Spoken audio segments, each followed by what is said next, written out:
मित्रों, राम राम। मेरा भारत मेरी बात चैनल पर आपका स्वागत। आज के इस अंक में हम बात करेंगे जो पहले चरण में अब 2024 लोकसभा चुनाव के दौरान जो प्रथम चरण 19 तारीख को हुआ, उस पे क्या स्थितियां, क्या परिस्थितियां हैं, उस पर बातचीत करेंगे। सबसे पहले तो यही मुद्दा है कि कुछ प्रतिशत वोट कम डला है।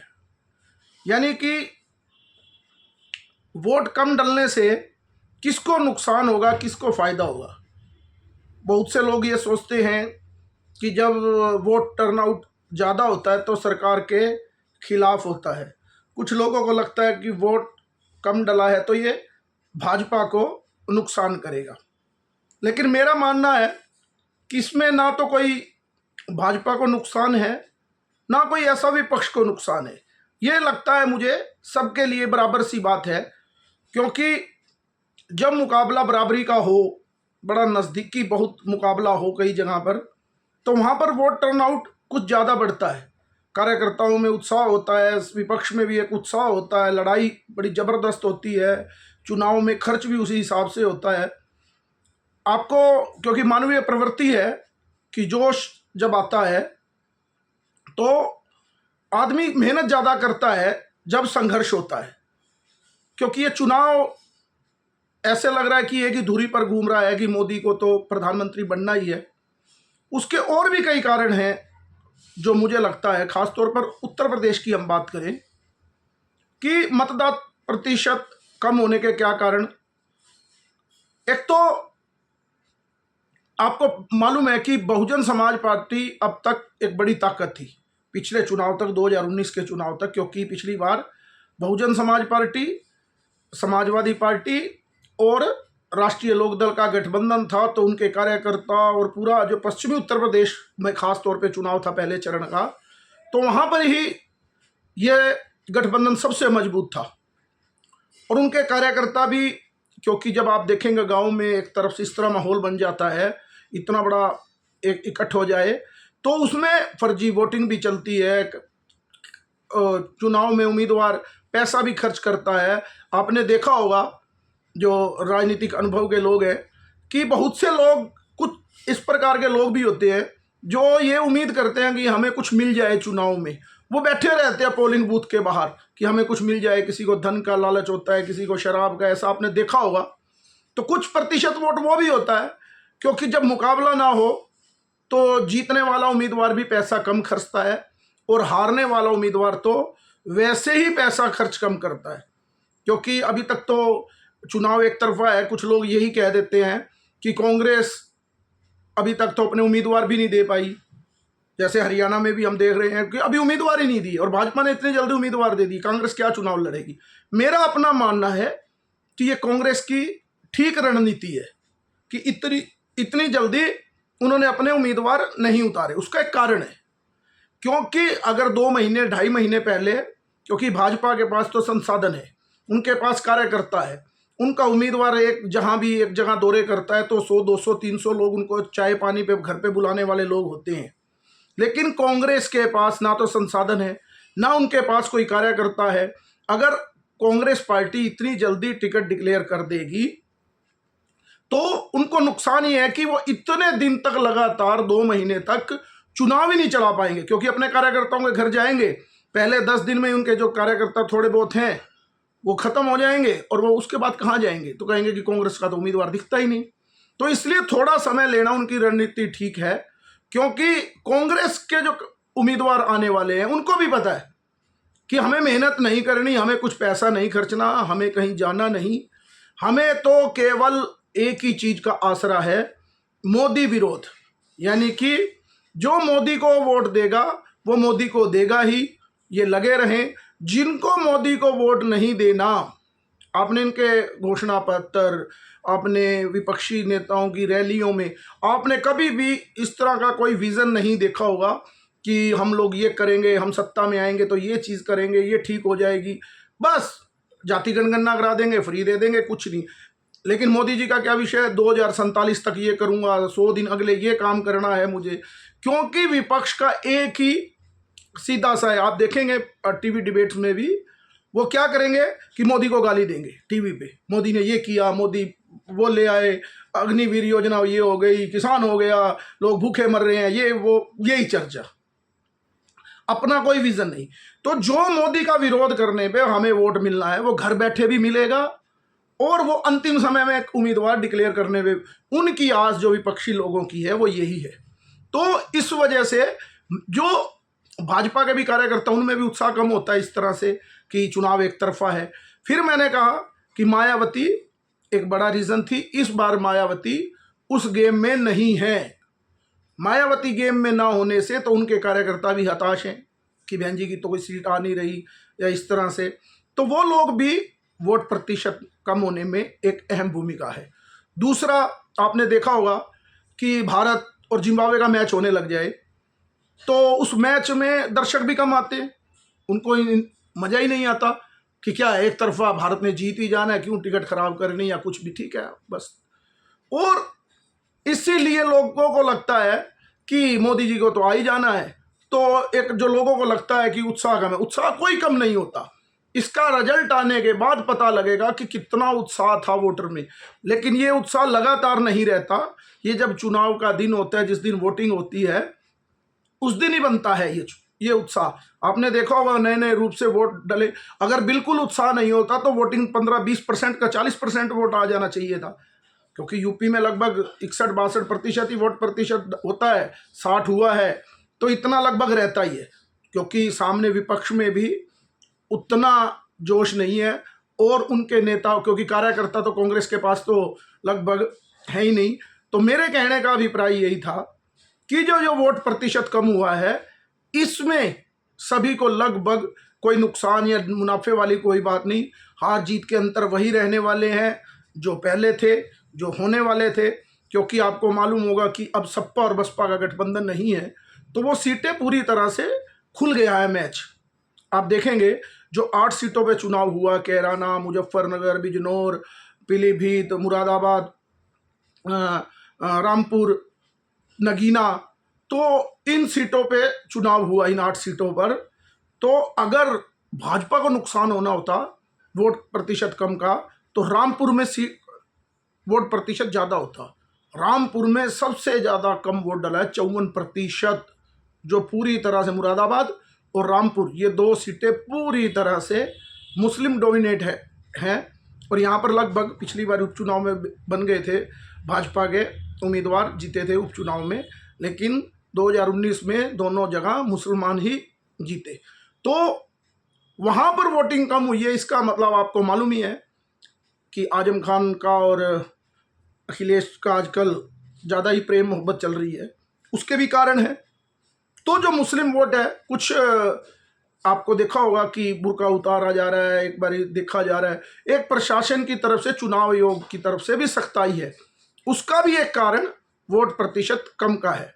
अब हम इन 8 सीटों की बात करें तो कैराना में, क्योंकि पिछली बार जब उपचुनाव हुआ था 2019 से पहले, तो तबस्सुम बेगम वहाँ से चुनाव जीती थी, उनके पास नल का निशान था, आरएलडी का। तो उस समय आरएलडी, सपा, बसपा, कांग्रेस सब मिलके लड़े थे, तो वो सीट उपचुनाव में आरएलडी को मिली थी। आज के दिन आरएलडी भाजपा के साथ है, उनकी उम्मीदवार इकरा हसन है समाजवादी पार्टी की, क्योंकि वहाँ पर आप देखेंगे बसपा अलग है। बसपा पश्चिमी उत्तर प्रदेश खास तौर पे एक बड़ा वोट बैंक मायावती के पास था किसी समय, वो अलग हो गई। अब मुकाबला भाजपा, बसपा और सपा में है, तो वहाँ पर आरएलडी भी भाजपा के साथ है, तो वो लगभग सीट भाजपा के खाते में, क्योंकि 2019 के चुनाव में भी इन तीनों दलों के एक साथ होने के बाद भी भारतीय जनता पार्टी ने वो सीट जीत ली थी। एक प्रत्याशी के प्रति नाराजगी हर जगह रहती है, और लेकिन नाम मोदी के नाम पे वोट मिलता है, ये सबको मालूम ही है, ये कहने की बात भी नहीं है, क्योंकि चुनाव केवल यही है, मोदी को बनाना है या मोदी को हटाना है, इसके अलावा इस चुनाव में कोई मुद्दा नहीं है। इसके बाद जाएंगे मुजफ्फरनगर, वो सीट लगभग फंसी हुई लग रही थी कि वो सीट फंस जाएगी, लेकिन वो सीट भी अब अंतिम समय हमें आते आते लगता है भाजपा ने उसको मैनेज कर लिया, क्योंकि एक विषय चल रहा था कि राजपूत और जाटों का ये जो भी, मेरे को हैरानी होती है एक दलों की कि अभी सपा के कुछ नेता भी प्रवक्ता भी कर रहे राजपूत नाराज हो गया, राजपूत नाराज हो गया। भाई साहब आप बताओ, इन नेताओं से पूछे कोई, अभी भी सपा ने इंडी गठबंधन नहीं कहते वो यूपी में, वो कहते हैं हमारा पीडीए गठबंधन है, यानी कि पिछड़ा, दलित और अल्पसंख्यक। अब पिछड़ों में कितने उनके साथ हैं? यादवों के अलावा बाकी सभी पिछड़ी जातियां जो अदर ओबीसी बोलते हैं वो भाजपा के साथ है। दलित की बात करें तो जाटव आज भी इंटैक्ट, लगभग यूपी में जो जाटव वोट ज़्यादातर हिस्सा कुछ भाजपा के साथ है, ज़्यादातर हिस्सा आज भी मायावती के साथ है। अल्पसंख्यक, नाम कहने को अल्पसंख्यक है लेकिन सीधा सीधा ये मुस्लिम है, MY समीकरण जिसको कहते हैं, मुस्लिम यादव। लेकिन उन्होंने कहा पीडीए, इस बार पीडीए इन ब्राह्मणवादी शक्तियों को हरा देगा, इन मनुवादी शक्तियों को हरा देगा पीडीए। मेरे को हैरानी होती है सपा वाले लोगों पे, आप करते हो पिछड़ा, दलित और अल्पसंख्यक के हमें वोट चाहिए, दूसरा तो लेना ही नहीं, हमें ब्राह्मण का वोट नहीं चाहिए, हमें बनिया का वोट नहीं चाहिए, हमें राजपूत का नहीं चाहिए, हमें गुज्जर का नहीं चाहिए, यानी कि हमें क्षत्रिय समाज का तो वोट चाहिए ही नहीं। और आज और ख़ास तौर पे मैं एक बयान सुन रहा था, जो इमरान मसूद है, अपना सहारनपुर से उम्मीदवार है कांग्रेस पार्टी, वो कह रहे थे कि जाट उनकी पगड़ी, राजपूतों की पगड़ी मुझे बचानी है। बताओ, मुसलमान अब राजपूत की पगड़ी पे बचाएगा, इस उम्मीद से ये लोग चुनाव लड़ रहे। किस लिए? अभी तो आप कह रहे थे कि यहाँ पे तो ठाकुरों का राज हो गया यूपी में, क्योंकि योगी आदित्यनाथ को भी आप लोग अजय बिष्ट का नाम लेकर बुलाते हैं और कहते हैं यहाँ तो ठाकुरों का ही राज है, अजय बिष्ट है, ये ठाकुरों की सरकार है, ये कह के। और अब आप उम्मीद कर रहे हैं, जबकि आपने क्या किया ठाकुरों के लिए, कि ठाकुर उधर से तो नाराज हो जाए, आपको वोट दे दे। एक उदाहरण मैं देता हूँ, भारतीय जनता पार्टी ने कि 10 साल की मोदी सरकार ने और 9 साल की, 7 साल की जो उनकी सरकार है योगी की, उन्होंने कितनी स्कीम चलाई। उज्ज्वला योजना में सभी सिलेंडर उसमें मुसलमानों को मिले, घर मिले तो सबसे ज़्यादा मुसलमानों को मिले, राशन मिल रहा है तो उसमें सबसे ज़्यादा मुसलमानों को मिल रहा है, रोड बन रहे हैं तो सभी रोड पर सभी समुदाय के लोग चल रहे हैं, सबके काम आ रहा है, यानी कि सबको मिल रहा है और मुसलमानों को कुछ ज़्यादा मिल रहा है। इतना कुछ देने के बाद भी अगर कल को भारतीय जनता पार्टी इस चुनाव में ये सोचे कि मुसलमान वोटों के दम पर हम चुनाव जीत जाएंगे, तो भारतीय जनता पार्टी की बुद्धि के दिवालिये के सिवा क्या होगा।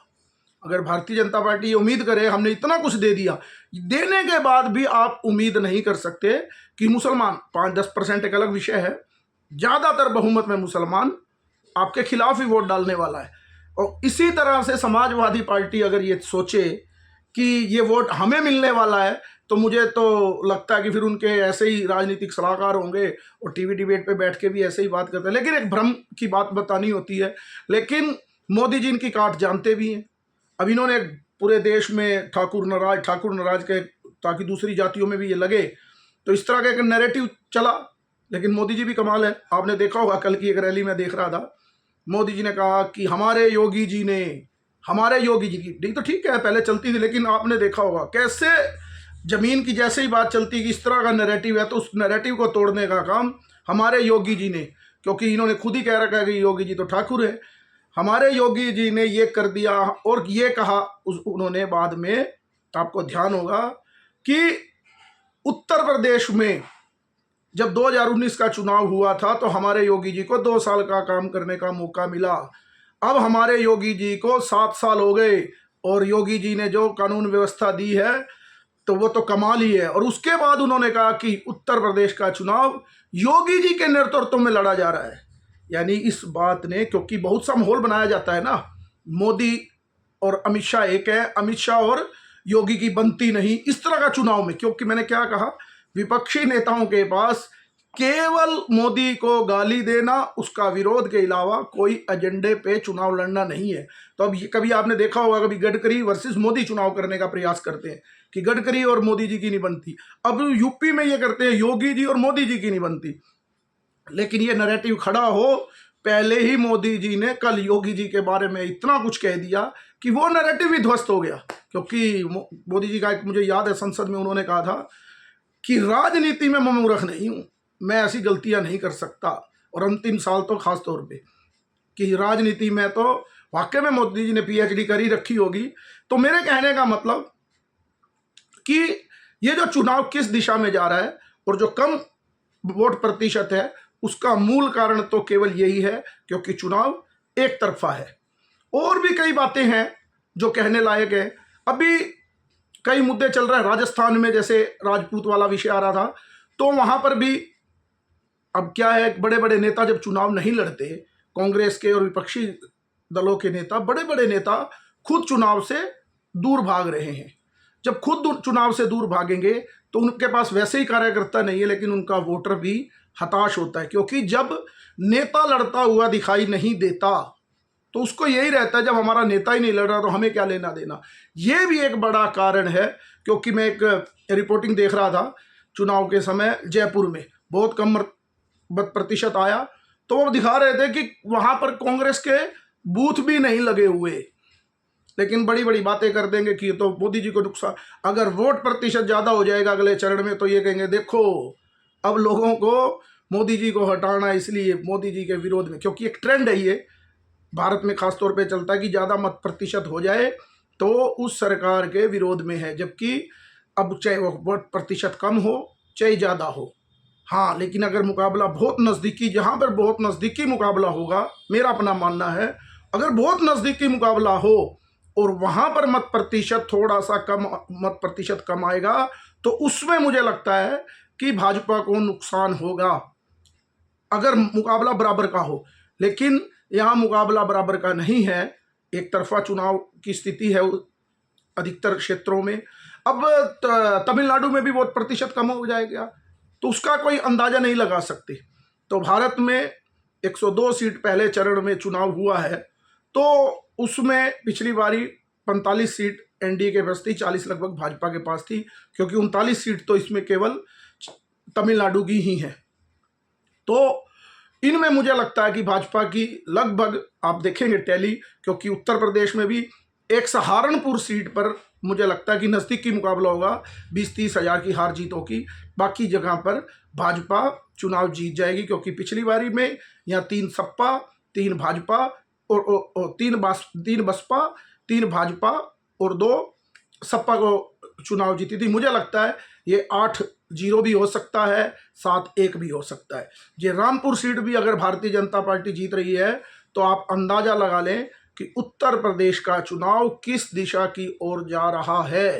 और उत्तर प्रदेश का चुनाव बहुत कुछ सिद्ध करता है। अभी तो 8 सीटों की मैंने बात की, जैसे क्योंकि कई विषय चलते रहते हैं, तो कह रहे हैं कि अब ना वो चुनाव में मज़ा सा नहीं आ रहा। तो मैं एक निवेदन करना चाहूँगा, हमारी बात तो कहाँ मोदी जी तक जाएगी, लेकिन अगर जाए तो मैं एक प्रार्थना करना चाहूँगा कि इस चुनाव को ट्विस्ट देना चाहते हो मोदी जी, तो एक काम करिए, आप एक चक्कर और अयोध्या पुण्य भूमि राम जन्मभूमि पर जाकर प्रभु श्री राम के दर्शन कराएं एक बार और, तो ये चुनाव देखो कितना गर्म और कितना आनंदमयी हो जाता है। एक माहौल 22 जनवरी वाला, परसों आज 21 तारीख है, परसों 23 तारीख है, हनुमान जयंती भी है, उस समय चले जाएंगे। बीच में कभी भी एक दिन अयोध्या में जाके प्रणाम कराएं, तो देखो ये चुनाव का टेस्ट, वोटों में कोई फर्क नहीं। जिन लोगों ने 22 तारीख को एक उत्सव था वो दिमाग में है।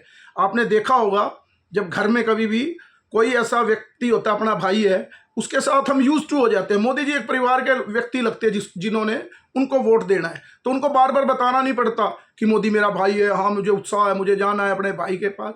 जिस दिन कोई जंग होती है, झगड़ा हो जाए, फिर भाई के साथ ऐसे लगता है कि मुझे अब खड़ा हो दिखना भी है। तो ठीक है, वोट के समय सबको पता है हमें वोट देना है, वो चुपचाप वोट देकर आ जाते हैं।